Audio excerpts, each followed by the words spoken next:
మకర రాశి వారికి ఈ వారంలో అనుకున్న పనులన్నీ అనుకున్నట్టుగా ముందుకెళ్లే అవకాశం ఉందా అండి? పరిపూర్ణంగా.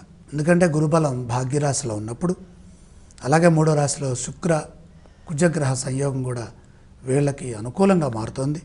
అలాగే జన్మ చంద్రుడు కాలాన్ని సద్వినియోగం చేసుకుంటారు, మంచి ఫలితం సాధిస్తారు, సంతృప్తికరంగా గడుస్తుంది, అనుభవంతో పనిచేసి సుస్థిరమైన ఫలితాన్ని స్వీకరిస్తారు, ఆర్థిక పరిస్థితి నిలకడగా ఉంటుంది, అసంబద్ధమైన విషయాల జోలికి పోవద్దు, స్వధర్మం కాపాడుతుంది.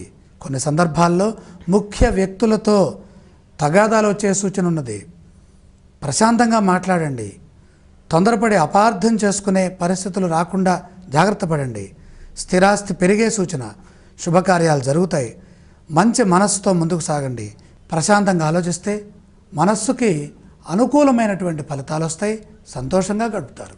మకర రాశి వారు పఠించవలసిన స్తోత్రాలు ఏవండి?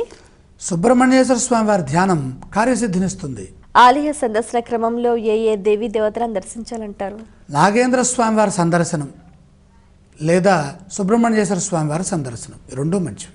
ఈ రాశి వారు చేయవలసిన దానాలు ఏవండి? ఇక్కడ అష్టమ రాహువు ధనస్థానంలో కేతువు, రాహుకేతులకి సంబంధించినటువంటి దానాలు చేయాలి. మినుములు ఉలువలు దానం చేయండి.